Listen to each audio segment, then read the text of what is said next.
Je suis rentré plus tôt que d'habitude et j'ai trouvé mon père chez moi, hurlant des menaces tandis que ma fille sanglotait de terreur. Ma sœur aînée fouillait ma chambre, à la recherche de bijoux et de documents d'appartement. Je n'ai pas hésité. J'ai appelé le 911. Quelques minutes plus tard, les sirènes se sont arrêtées dehors. Je m'appelle Marie et j'ai 35 ans. Je suis chirurgienne traumatologue, ce qui signifie que je suis entraînée à intervenir au milieu du sang, de la panique, des os brisés, des familles en larmes, et à savoir exactement ce qui doit être fait en premier. Mais rien dans un bloc opératoire ne m'avait préparé au son que j'ai entendu en rentrant plus tôt cet après-midi-là. Ma fille sanglotait à l'intérieur de ma propre maison, un sanglot de terreur qui fait qu'une mère retient sa respiration avant même de comprendre pourquoi. J'ai poussé la porte d'entrée plus grand et j'ai figé juste assez longtemps pour voir la vérité. Mon père était dans mon salon, hurlant des menaces à une enfant, tandis que ma sœur aînée fouillait ma chambre comme une voleuse qui croyait déjà mériter tout ce qu'elle touchait. Les tiroirs étaient ouverts. La vieille boîte à bijoux de ma mère avait disparu de la commode. Des papiers de mon classeur étaient éparpillés dans le couloir. Quelqu'un avait cherché l'acte de propriété, les documents de l'appartement, et le dossier bleu, que je gardais enfermé pour une raison. Pendant une seconde, la chirurgienne en moi a essayé de faire le tri de la scène, l'enfant d'abord, la sortie ensuite. La menace, l'épreuve en quatrième. La mère en moi voulait courir droit sur eux. Au lieu de cela, je me suis reculé dans l'ombre à côté du couloir, j'ai sorti mon téléphone et j'ai composé le 911 sans faire de bruit. Quand l'opératrice a répondu, j'ai murmuré, ma famille a fait irruption chez moi. Ils menacent ma fille. Envoyez la police maintenant. Avant de vous dire ce qu'ils cherchaient. Vraiment, et pourquoi les sirènes à l'extérieur ont ruiné bien plus que l'heure. Après-midi, dites-moi, quelle heure est-il pour vous en ce moment? D'où regardez-vous? Et quel temps fait-il chez vous? Je suis curieuse de voir jusqu'où cette histoire voyagera. L'opératrice m'a dit de rester en ligne, et je l'ai fait. Même si chaque instinct de mon corps me criait de me précipiter dans cette pièce, ma fille Emma n'avait que 8 ans. Elle était courageuse de la manière dont les enfants essaient de l'être lorsque les adultes les terrifient, silencieuse, raide, essayant de ne pas aggraver les choses. Mon père, Charles, se tenait au-dessus d'elle, une main appuyée sur le mur, bloquant le couloir comme si ma maison lui appartenait. Ma sœur aînée, Rachel, était dans ma chambre, vidant les tiroirs de la commode. Sur le sol et marmonnant des jurons. J'ai entendu le frottement du bois de ma table de chevet heurtant le mur, puis le claquement sec de quelque chose de fragile se brisant. Dis-moi où ta mère garde le dossier bleu, a claqué Charles. Ne fais pas l'idiote. Tu l'as vu. Emma a pleuré encore plus fort. Je ne sais pas. Elle ment, a appelé Rachel depuis ma chambre. Marie cache toujours des choses, des bijoux, des contrats, des papiers bancaires. Elle se croit meilleure que nous. Ma main s'est serrée autour du téléphone. J'étais encore à moitié caché derrière le coin du couloir, et l'opératrice pouvait en entendre assez pour comprendre que je n'exagérais pas. Dans la salle d'opération, la panique tue les gens plus vite que les blessures. Je me suis forcé à respirer lentement. J'ai vérifié les mains de Charles. Pas d'armes. J'ai vérifié la distance d'Emma par rapport à lui. Trop proche. J'ai vérifié le sac de Rachel sur mon lit, lourd, ouvert. Le collier de perles de ma mère était déjà à l'intérieur. Ce collier m'avait été légué dans le testament de ma mère, ainsi qu'une petite part dans un immeuble d'appartement où elle avait investi discrètement des années avant sa mort. Charles l'avait toujours appelé propriété familiale, même si les papiers disaient le contraire. Rachel l'avait toujours appelé injuste, même si elle avait reçu son propre héritage et l'avait dilapidé en moins de 3 ans. Je l'ai avais aidé plus de fois que je ne voulais l'admettre. J'ai payé les impôts fonciers de Charles une fois, quand il a dit qu'il était sur le point de perdre ses terres. J'ai donné de l'argent à Rachel pour un avocat de divorce quand elle a juré de me rembourser.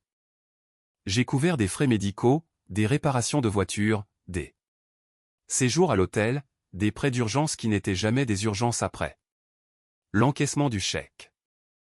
J'ai même manqué le récital scolaire d'Emma une fois. Parce que Charles m'avait appelé en pleurs, disant que la banque allait tout prendre, seulement pour que j'apprenne plus tard qu'il avait utilisé une partie de l'argent pour un voyage de chasse. Chaque fois, je me suis dit que l'amour signifiait la patience. Chaque fois, ils ont appris que ma culpabilité avait un prix en dollars.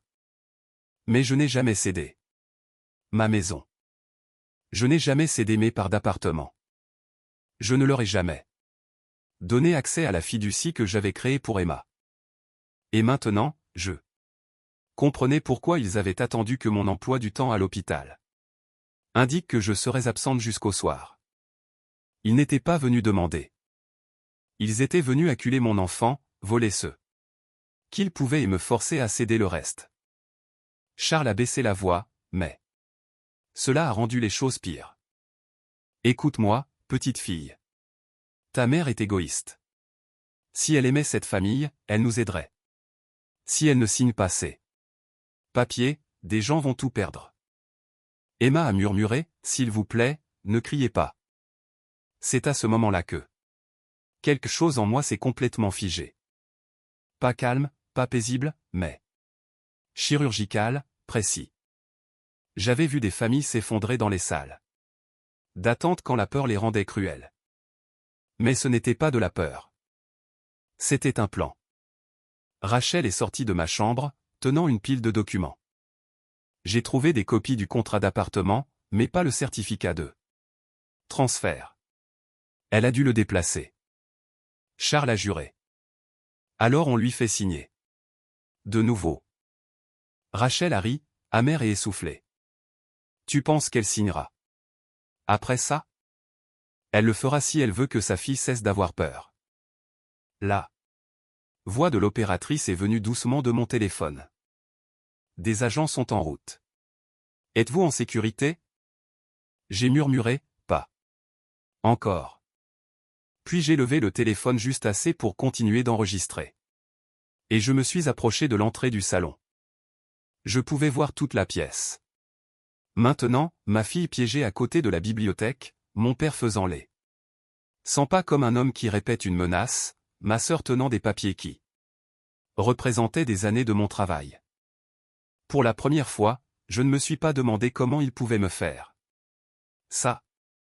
Je me suis demandé quel genre de mère je serais si je les laissais le faire. Aussi à Emma.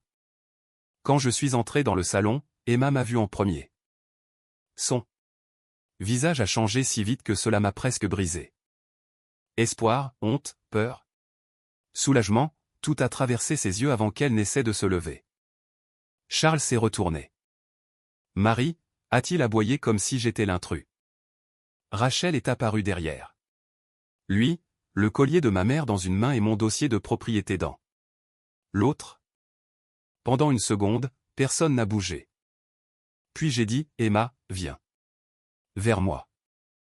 Charles a bougé comme s'il voulait la bloquer, et j'ai levé mon téléphone. Ne faites pas ça. Il a regardé le téléphone, puis mon visage. Tu nous enregistres? Oui. L'expression de Rachel s'est tordue. Espèce de psychopathe. Tu enregistres ta propre famille? Non, j'ai dit. J'enregistre 2 adultes qui ont fait irruption chez moi, volé des bijoux, menacé ma fille, et cherché des documents légaux qu'ils n'avaient pas le droit de toucher. Charles a fait un pas vers moi. Fais attention à la façon dont tu parles à ton père. La phrase aurait pu fonctionner sur moi 10 ans plus tôt, peut-être même 5. À l'époque, je croyais encore que le respect signifiait l'obéissance. Je croyais encore qu'aider la famille signifiait saigner en silence pour qu'il puisse appeler ça de l'amour. Mais quand j'ai vu Emma se cacher derrière ma jambe, tremblant si fort que ses doigts s'enfonçaient dans ma blouse. Chaque ancienne règle est morte. Ce n'est pas vous qui commandez ici, j'ai dit. C'est ma maison. Ce sont mes documents. C'est mon enfant. Rachel a jeté le dossier sur la table basse. Des papiers ont glissé sur le verre. Ta maison. Tes documents. Ton enfant. C'est toujours le problème avec toi. Tout est à toi. Parce que j'ai travaillé pour ça. Charles a ri, mais son visage était devenu pâle autour de la bouche. Tu penses qu'être médecin te rend intouchable? Nous avons fait des sacrifices pour toi. Vous avez fait des prêts en exploitant ma culpabilité, j'ai dit. Et je l'ai. Et payé jusqu'à ce que j'apprenne enfin la différence entre aider et être chassé. Les yeux de Rachel ont vacillé. Elle ne s'y attendait pas. Charles. Non plus. Pendant des années, j'avais répondu à leurs insultes par des explications. J'avais défendu mon emploi du temps, défendu mes économies, défendu pourquoi je ne pouvais pas continuer à payer pour des urgences qui ne finissaient jamais. Mais ce jour-là, debout entre ma fille et les gens qui m'avaient appris à craindre de les décevoir, je n'ai ressenti aucune nécessité d'expliquer ma vie. J'ai regardé le dossier sur la table et j'ai vu exactement ce qu'ils avaient trouvé, des registres d'appartements, des papiers d'assurance, d'anciennes copies de taxes et un formulaire de transfert vierge que j'avais gardé. Uniquement parce que mon avocat m'avait dit de ne jamais rien jeter de ce qui était lié à la succession. Mais il manquait autre chose. Ma clé de rechange. Celle qui avait été cachée dans le tiroir de la cuisine avait disparu. Comment êtes-vous entré? J'ai demandé. Charles a croisé les bras. Ne commence pas. Comment êtes-vous entré dans ma maison fermée à clé? Les lèvres de Rachel se sont pressées. J'ai regardé son sac. Tu as pris ma clé de rechange quand tu es venu pour l'anniversaire d'Emma. Elle a claqué, ce n'est pas la question. Ça l'est maintenant. Charles a claqué sa main sur la table basse si fort qu'Emma a tressailli. Mon bras s'est immédiatement enroulé autour d'elle. Signe les papiers. A-t-il grogné. Le prêteur de Rachel a besoin de garanties, et mes terres sont déjà engagées. Si tu transfères temporairement ta part d'appartement, nous pouvons tout arranger. Temporairement, j'ai répété. C'est comme ça que tu appelles forger ma signature? Ses yeux se sont rétrécis. Rachel a dit trop rapidement, personne n'a rien forgé. J'ai tourné mon téléphone pour qu'il puisse voir le compteur d'appel actif. La police arrive. Pour la première fois, le silence a frappé la pièce. Dehors, faible mais grandissante, des sirènes ont commencé à percer l'air du Montana. Le visage de Charles est passé de la rage au calcul. Marie, écoute-moi. Dis-leur que c'était un malentendu. Dis-leur que tu as réagi de manière excessive. Rachel s'est approchée, soudain plus douce, soudain désespérée. S'il te plaît. Tu ne comprends pas ce que cela nous fera. J'ai failli demander ce que terrifier un enfant ferait à Emma, mais je savais déjà qu'il ne s'en soucierait pas tant que les conséquences n'atteindraient pas leur propre porte. Vous pensez toujours que c'est ce qui vous arrive. J'ai dit. Charles a baissé la voix. Tu fais une erreur que tu ne pourras pas défaire. J'ai regardé ma fille, puis le sac de ma sœur, puis mon père debout au centre de la maison que j'avais bâtie après des années de double poste et de chagrin. Non, j'ai dit, pour une fois, je vais dire la vérité. La sirène s'est arrêtée si près que les fenêtres ont tremblé. Charles a bougé le premier, non pas vers la porte, mais vers moi. Il a tendu la main vers mon poignet, et j'ai reculé juste au moment où la porte d'entrée s'ouvrait derrière lui. Deux agents sont entrés avec le genre d'autorité calme qui fait que les coupables se souviennent soudainement des bonnes manières. Police, a appelé l'un d'eux. Tout le monde reste où il est. Charles a relâché l'espace entre nous comme si cela l'avait brûlé. Rachel a enfoncé le collier de ma mère plus profondément dans son sac, mais un agent l'a vu. Je l'ai vu le voir. Ce petit mouvement est devenu la première fissure dans leur performance. Officier, a dit Charles, levant les deux mains dans un geste de père blessé. C'est un désaccord familial. Ma fille est fatiguée du travail. Elle est émotive. J'ai failli rire. Émotive? C'était toujours le mot que des hommes comme lui utilisaient quand une femme cessait d'obéir. L'agent Williams m'a regardé. Madame, êtes-vous la plante? Oui, je m'appelle Marie. C'est ma maison. Mon père et ma sœur sont entrés sans permission, ont fouillé ma chambre, volé des bijoux, menacé ma fille et tenté de me faire signer des documents de propriété. Rachel a explosé. C'est un mensonge. Emma a pressé son visage contre mon flanc.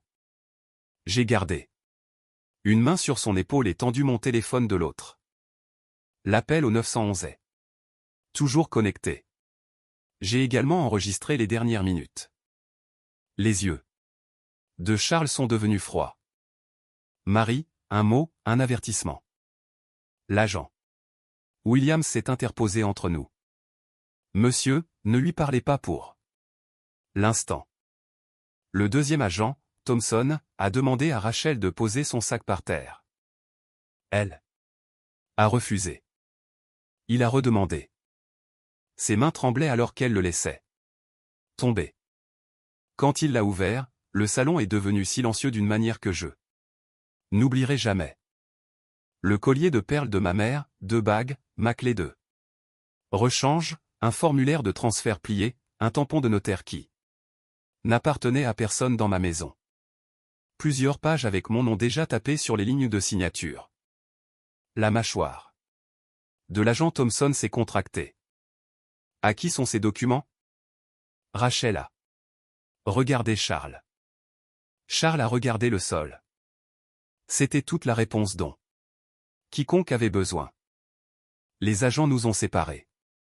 Emma et moi avons été déplacés vers la cuisine tandis que Rachel commençait à pleurer, non pas de culpabilité, mais d'avoir été prise.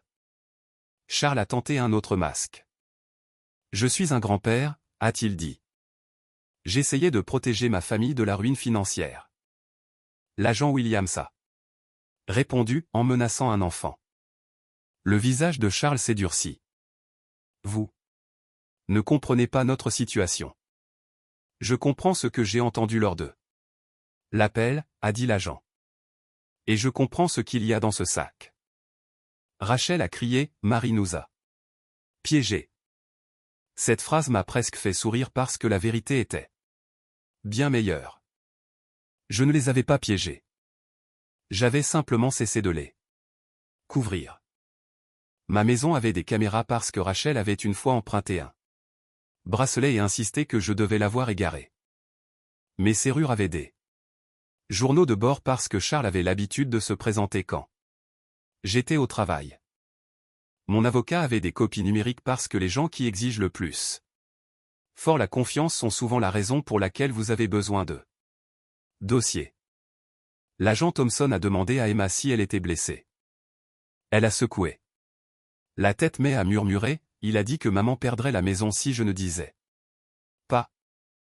C'est cette phrase qui a mis fin à la performance de Charles. Les agents l'ont menotté en premier. Il a résisté avec des mots, pas des poings, ce qui le rendait en quelque sorte plus petit. Marie, tu vas détruire cette famille. Je l'ai regardé tandis que le métal cliquetait autour de ses poignets.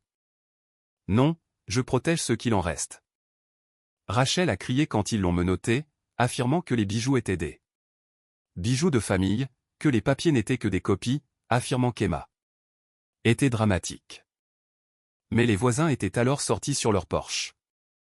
La femme d'en face, qui avait apporté des casseroles après la mort de ma mère, a regardé Rachel être emmenée dehors avec le collier de ma mère scellé dans un sac de preuves.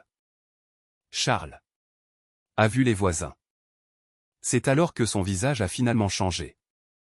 Pas du regret, mais de l'humiliation. Et pour des gens comme lui, l'humiliation fait plus mal que la culpabilité ne pourrait jamais le faire. Alors que les voitures de patrouille s'éloignaient, L'agent Thompson est resté derrière et a demandé si nous avions un endroit sûr où passer la nuit. J'ai regardé autour de mon propre salon, les tiroirs vidés. Sur le sol, le cadre photo brisé, la table basse couverte de papier, et j'ai réalisé que la sécurité n'était pas seulement une porte verrouillée. La sécurité, c'est de savoir que les gens derrière cette porte respectent votre droit de la garder fermée. Nous allons bien, j'ai dit, bien que ma voix semblait plus vieille que ce matin-là. Il m'a tendu une carte. Docteur Marie, cela pourrait être plus qu'une simple intrusion. Un détective devra vous parler. J'ai hoché la tête, tenant toujours Emma. Je pensais que le pire était passé. J'avais tort. Ce qu'ils avaient fait à l'intérieur de ma maison n'était que la surface. Le vrai vol avait commencé des mois plus tôt. Cette nuit-là, Emma a dormi dans mon lit avec la lumière du couloir allumé et ma main serrée dans la sienne. Chaque fois qu'une voiture passait dehors, ses doigts se serraient. J'avais passé ma carrière à recoudre des étrangers, mais je ne pouvais pas effacer le son de ma fille demandant. Grand-père va-t-il revenir? Je lui ai dit la vérité de la manière la plus douce possible. Pas ce soir. Pas sans que la police le sache, et pas sans que je l'arrête. Elle a fixé le plafond. J'ai fait quelque chose de mal? Cette question a fait plus mal que tout ce que Charles avait dit. Je me suis tourné vers elle et j'ai dit, non. Ce sont des adultes qui ont fait quelque chose de mal. Tu as été courageuse. Mais tu n'aurais jamais dû être mise dans cette situation. Elle a acquiescé, mais les enfants ne guérissent pas juste parce que les adultes disent enfin la bonne phrase. Son corps se souvenait encore d'être piégé. Ses yeux se tournaient toujours vers le couloir chaque fois que le plancher craquait. Au matin, je savais que la maison avait besoin de plus qu'un nettoyage. Elle avait besoin de la preuve qu'elle nous appartenait à nouveau. J'ai changé toutes les serrures, annulé toutes les clés de rechange, gelé mon crédit, appelé ma banque et transféré tous les documents physiques dans un coffre-fort. J'ai pris des photos de chaque tiroir, de chaque égratignure, de chaque cadre endommagé, de chaque espace vide où quelque chose avait été pris.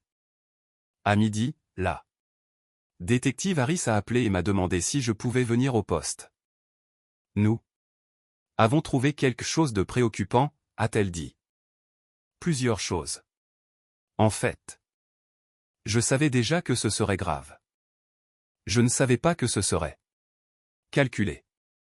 Le sac de Rachel contenait un faux tampon de notaire, des papiers de transfert non signés et une copie imprimée de mon emploi du temps hospitalier. Mon emploi du temps hospitalier, pas une supposition, pas une coïncidence. Quelqu'un avait su exactement quand je serais absente. La détective Harris a demandé qui y avait accès. J'ai pensé à Rachel me textant 2 semaines plus tôt, demandant si je travaillais toujours ces affreux doubles postes du mardi. J'ai pensé à Charles proposant de chercher Emma à l'école pour m'aider et ce fâchant quand j'ai dit non. J'ai pensé à la clé de rechange disparaissant après la fête d'anniversaire d'Emma. Tous les petits moments que j'avais ignorés comme ennuyeux se sont soudainement alignés comme des instruments sur un plateau chirurgical. Propre, tranchant, prêt. Kevin, mon avocat et ami de longue date, est venu ce soir-là et a examiné l'inventaire de la police à ma table de cuisine. Il n'a pas adouci ses mots. Marie, ce n'était pas une dispute familiale désordonnée. Cela ressemble à une tentative de fraude, un cambriolage, de la coercition, un vol et un possible crime d'identité. Je suis resté très immobile. Ils ont dit que Rachel avait besoin de garanties. Kevin a hoché la tête. C'est peut-être le motif, mais il y a plus. Votre part d'appartement vaut beaucoup plus maintenant qu'elle ne l'était lorsque votre mère vous l'a légué. Je savais que l'immeuble avait pris de la valeur. Je ne savais pas à quel point. Kevin a glissé une évaluation imprimée sur la table. Le chiffre m'a glacé. 7 chiffres. Pas de l'argent dans ma poche. Pas quelque chose que je pouvais dépenser demain, mais suffisamment de capitaux propres pour rendre des gens désespérés dangereux. Il ne cherchait pas de bijoux, a dit Kevin. Les bijoux étaient un bonus. Il cherchait le contrôle. Plus tard cette semaine-là, Rachel a lancé sa deuxième attaque. Pas chez moi cette fois. En ligne, elle a posté un long message sur le fait d'être trahi par une sœur égoïste et de voir la cupidité détruire une famille. Elle a écrit sur les dettes, les sacrifices et comment certaines personnes oublient qui les a élevées quand elles commencent à gagner de l'argent de médecin. Elle n'a jamais mentionné Emma. Elle n'a jamais mentionné le faux tampon de notaire. Elle n'a jamais mentionné avoir été arrêtée avec le collier de ma mère dans son sac à main. Charles a appelé des proches depuis la prison et leur a dit que je lui avais envoyé la police parce que je détestais qu'on me demande de l'aide. Mon téléphone s'est rempli de messages. Certains étaient cruels, certains prudents, certains demandaient ce qui s'était réellement passé. Pour une fois, je ne me suis pas défendu avec des paragraphes. J'ai envoyé un message au groupe de discussion familiale. Je ne discuterai pas d'une affaire criminelle en cours. Pour quiconque répète de fausses allégations, mon avocat répondra. Une enfant a été menacée chez moi. Des preuves ont été récupérées par la police. C'est tout. Puis je n'ai rien joint. Pas d'enregistrement, pas de photos, pas de discours émotionnels. Le silence a fait plus de dégâts que les supplications n'en avaient jamais fait. Les gens ont commencé à appeler le greffier du comté. Les gens ont commencé à vérifier les registres d'arrestation. Les gens ont commencé à réaliser que l'histoire de Rachel avait des trous assez grands pour y passer. En 48 heures, un cousin s'est excusé. Puis une tante. Puis un voisin qui avait entendu la version de Charles au magasin de bricolage a frappé à ma porte avec une casserole et les yeux rouges. Rachel a supprimé son message, mais les captures d'écran vivent plus longtemps que les mensonges. Kevin a tout sauvegardé. C'est alors que la vengeance a cessé d'être émotionnelle et est devenue légale. Charles et Rachel avaient passé des années à compter sur ma culpabilité. Maintenant, ils allaient rencontrer ma documentation. Et la documentation est simple. Elle ne pleure pas. Elle n'explique pas. Et elle ne se laisse pas manipuler au dîner de Thanksgiving. Elle attend juste la bonne personne pour la lire à voix haute. Se préparer pour le tribunal semblait étrangement familier. Non pas parce que j'avais jamais voulu être là, mais parce que le processus me rappelait la chirurgie. Vous rassemblez les scanners. Vous étudiez les dégâts.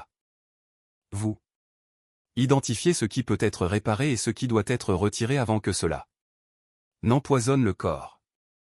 Kevin a construit notre dossier de la même manière que je construis un plan de traumatologie.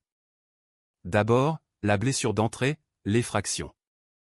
Deuxièmement, l'hémorragie interne, les menaces contre Emma. Troisièmement, les dommages cachés, les faux documents, le faux tampon de notaire, l'emploi du temps de l'hôpital copié, la clé volée et le motif financier. Puis est venue la partie qui a tout changé. La détective Harris a obtenu des messages entre Charles et Rachel. Je n'ai été autorisé à en lire qu'une partie avant le tribunal, mais cela a suffi à me glacer les mains. Rachel avait écrit, « Si Marie voit papa contrarié, elle dira simplement non. Mais si Emma a peur, Marie cédera. » Charles avait répondu, « Ne blesse pas la petite. Fais-lui juste comprendre que Marie a causé cela. » J'ai lu cette ligne 3 fois. Ne blesse pas la petite. Comme si la terreur n'était pas un mal. Comme si faire croire à une enfant de 8 ans que sa maison pouvait lui être enlevée n'était qu'une stratégie. Kevin a regardé mon visage attentivement. Marie, c'est pourquoi nous ne réglons pas ça. Discrètement, j'ai murmuré. Je n'avais pas l'intention de le faire. La vie de Rachel a commencé à s'effondrer avant même le début de l'audience. Elle travaillait à temps partiel pour une société de gestion immobilière et essayait d'obtenir une licence de vente immobilière. Une fois que son employeur a appris qu'elle avait été arrêtée avec de faux papiers de transfert de propriété et une clé volée, elle a été licenciée. Les amis de l'église de Charles ont cessé de répéter sa version lorsque le journal local a imprimé le résumé de l'arrestation. L'homme qui avait passé des années à me traiter d'ingrate ne pouvait soudainement plus entrer dans son restaurant préféré sans que les gens baissent la voix. Je n'ai pas célébré cela. Mais je ne l'ai pas non plus sauvé de cela. C'était la différence. L'ancienne Marie aurait appelé quelqu'un, expliqué, adouci l'histoire, protégé sa fierté parce qu'il est toujours ton père. La nouvelle Marie a regardé Emma dormir avec une veilleuse à nouveau et a compris que protéger la réputation d'un homme adulte avait coûté à mon enfant son sentiment de sécurité. Alors j'ai laissé la vérité faire ce que la vérité fait quand on cesse de l'enterrer. Avant l'audience préliminaire, Rachel a tenté une dernière fois de me joindre via un numéro bloqué. J'ai répondu parce que Kevin était assis à côté de moi et enregistrait avec ma permission. Elle ne s'est pas excusée. Elle a pleuré, mais chaque larme contenait un hameçon. Marie, s'il te plaît. Si cela va de l'avant, je perds tout. J'ai dit, tu aurais dû y penser avant de fouiller ma chambre. J'étais désespéré. Tu as terrifié ma fille. C'est papa qui criait, et c'est toi qui volais. Silence. Puis la vraie Rachel a refait surface. Maman aurait honte de toi. J'ai regardé la photographie de ma mère sur la cheminée, celle que Rachel avait renversée en fouillant ma chambre. Non, j'ai dit, c'est maman qui m'a appris à garder des reçus. Kevin a presque souri. Rachel a raccroché. Cet appel est devenu une preuve de contact. Après que les conditions d'arrestation ont interdit le harcèlement.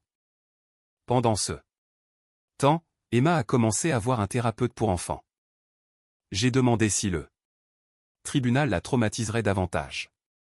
Le thérapeute a recommandé un entretien enregistré avec l'enfant au lieu de la forcer à affronter Charles et Rachel directement.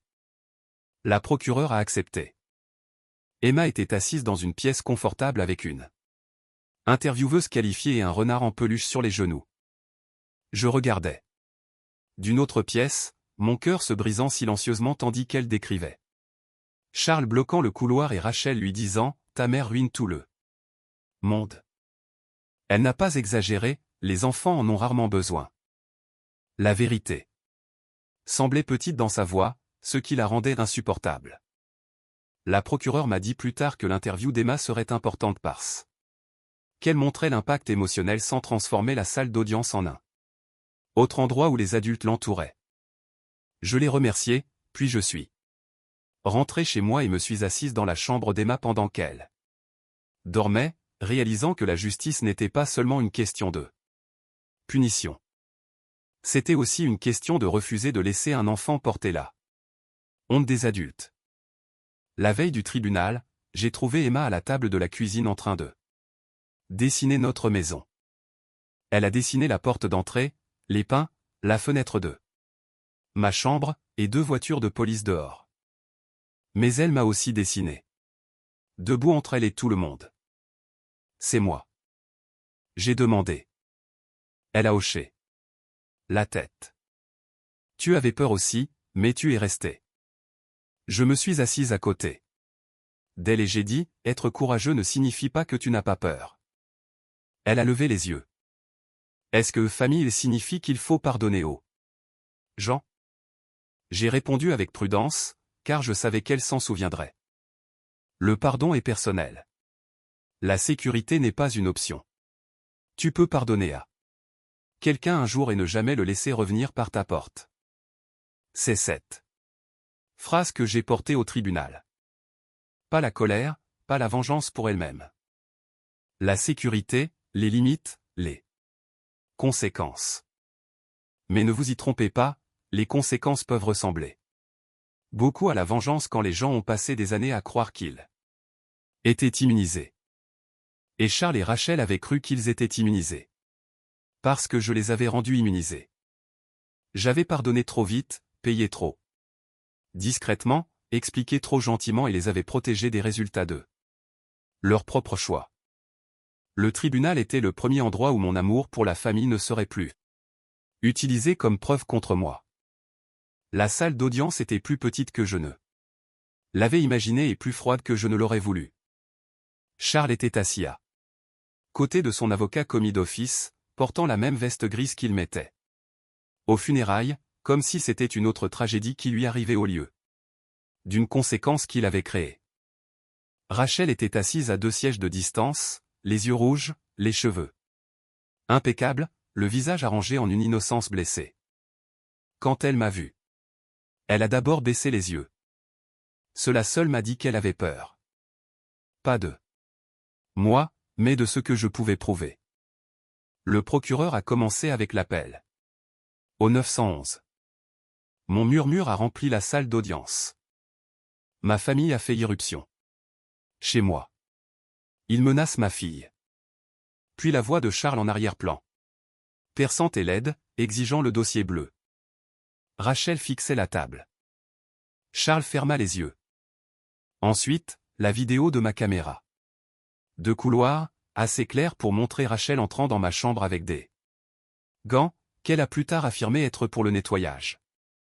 Puis les photos, mes tiroirs vidés, des bijoux dans le sac de Rachel, un faux tampon de notaire, des formulaires de transfert, mon emploi du temps hospitalier imprimé avec mon quart de travail surligné.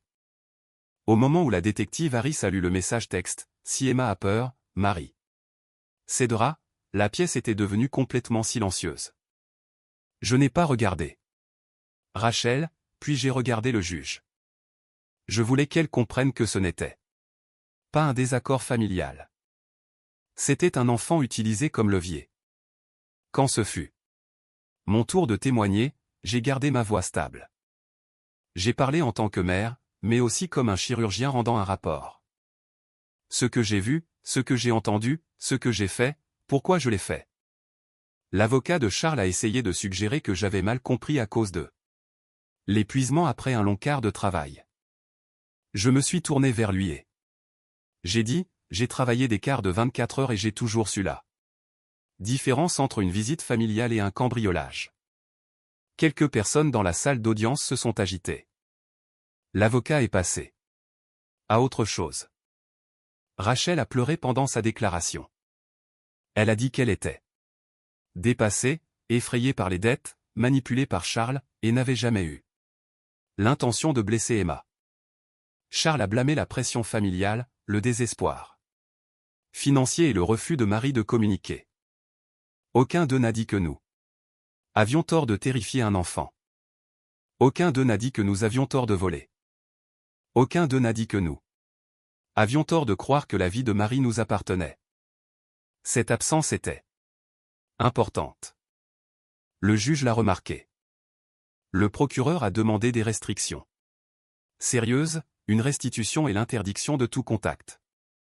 Kevin était assis derrière moi, une main posée sur le dossier qui contenait des années d'avertissements ignorés, des transferts bancaires que je leur avais faits, des messages où ils exigeaient de l'argent, des captures d'écran des mensonges de Rachel, des journaux de caméra, des estimations de réparation, des recommandations de thérapie, et les documents successoraux de ma mère prouvant qu'ils n'avaient aucune prétention sur ce qu'ils avaient tenté de prendre.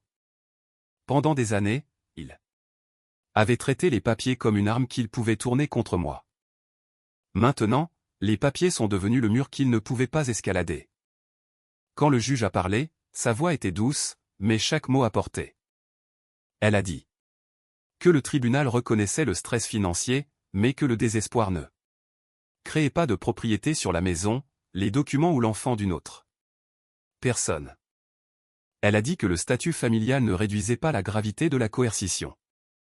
Il augmentait la trahison de la confiance. Puis vinrent les conséquences. Charles a plaidé coupable de cambriolage, de tentative d'extorsion et de mise en danger d'enfant. Il a reçu 18 mois de détention dans le comté, suivi d'une mise À l'épreuve, d'une thérapie obligatoire, d'une restitution et d'une ordonnance. D'interdiction de contact de 5 ans me protégeant, moi et Emma. Rachel a plaidé coupable de cambriolage, de vol, de tentative de fraude et de violation des restrictions de contact. Elle a reçu une peine avec sursis, une période d'incarcération, une assignation à résidence, une mise à l'épreuve, une restitution et une marque permanente sur le contrôle des antécédents qui, elle l'espérait, lancerait sa carrière dans l'immobilier. Les faux formulaires de transfert ont été annulés. Ma part d'appartement a été placée sous une protection juridique supplémentaire. Le tribunal a ordonné une restitution pour les réparations, les frais juridiques liés à l'affaire criminelle, les frais de thérapie pour Emma, et la valeur estimée des biens endommagés et volés. Dans l'affaire civile qui a suivi, Kevin a obtenu un jugement qui a permis des privilèges sur les terres de Charley. Les actifs restants de Rachel jusqu'à ce que le remboursement soit complet. C'est ce qu'ils n'avaient jamais vu venir. Ils avaient fait irruption chez moi, cherchant des documents qui leur permettraient de me prendre. Au lieu de cela, les documents que je gardais leur ont pris leurs excuses, leur accès, leur image publique et une grande partie de leur avenir financier. Lorsque Charles a entendu le montant de la restitution, ses épaules se sont affaissées comme si quelqu'un avait coupé les fils qui le maintenaient debout. Rachel s'est retournée une fois, balayant la salle d'audience comme si elle cherchait quelqu'un pour la plaindre. La plupart des gens ont détourné le regard. Ce silence était son propre verdict. C'était le son des gens qui comprenaient enfin qu'être de la famille ne rendait pas quelqu'un en sécurité et qu'être exposé ne faisait pas de quelqu'un une victime. Après le tribunal, une tante qui m'avait envoyé un message cruel s'est approchée, les larmes aux yeux. « Marie, je ne savais pas », a-t-elle dit. J'ai voulu dire, tu n'as pas demandé. Au lieu de cela, j'ai dit. Maintenant, tu sais. Emma et moi sommes sortis au soleil froid. Elle tenait ma main, mais elle ne se cachait pas derrière moi cette fois. Peuvent-ils revenir chez nous, a-t-elle demandé. Non, j'ai dit. Pas légalement, pas. En toute sécurité, pas tant que je respire. Elle y a réfléchi. Est-ce que nous sommes toujours une famille? Je l'ai regardé sur les marches du palais de justice, le ciel s'étendant largement au-dessus du Montana, et j'ai réalisé que la réponse était plus simple que la douleur ne l'avait fait paraître. Oui. J'ai dit. Toi, moi, et les gens qui nous aiment sans essayer de nous posséder. Dans les mois qui ont suivi, notre maison est redevenue silencieuse. Mais pas le vieux genre de silence. Pas le silence où j'avalais ma colère pour maintenir la paix. C'était un silence plus fort. Serrure changée, caméra mise à jour, papier protégé, rendez-vous de thérapie honoré, limites imposées. J'ai remplacé le cadre brisé dans ma chambre. Mais je n'ai pas remplacé l'illusion que Charles et Rachel pouvaient être crus. J'ai emmené Emma à l'école, suis retourné à la chirurgie, cuisiner des dîners simples et laisser nos vies redevenir ordinaires. L'ordinaire ressemblait à une victoire. Certains proches se sont finalement excusés, certains ont disparu. Rachel a envoyé une lettre par l'intermédiaire de son avocat, non pas pour s'excuser, mais pour demander si je considérerais de réduire la restitution parce que, recommencer est difficile. Kevin a répondu en une phrase. Le docteur Marie refuse. Charles ne sait jamais excuser. J'ai cessé d'attendre. C'était un autre type de liberté. Je n'ai pas appris à Emma que la vengeance signifie la cruauté. Je lui ai appris que les conséquences sont ce qui arrive quand la vérité trouve enfin des témoins. Charles et Rachel ont regretté ce qu'ils ont fait, mais pas parce que j'ai crié plus fort. Ils l'ont regretté parce que j'ai cessé d'être la personne qui nettoyait leurs dégâts. J'ai cessé de confondre le sang avec la permission. J'ai cessé d'offrir la sécurité de ma fille comme prix de la loyauté familiale. Et si vous étiez à Ma place, debout dans votre propre salon pendant que les personnes qui vous ont élevé utilisez votre enfant comme levier, que choisiriez-vous? Le sang ou la paix? Merci d'être resté avec cette histoire émouvante jusqu'au dernier moment. Tous les événements et personnages sont fictifs et créés uniquement à des fins de divertissement et d'éducation. Nous espérons que cela vous rappellera que le pardon ne signifie pas toujours donner une autre chance à quelqu'un et que la guérison ne vous oblige pas à retourner vers les mêmes personnes qui ont causé la douleur.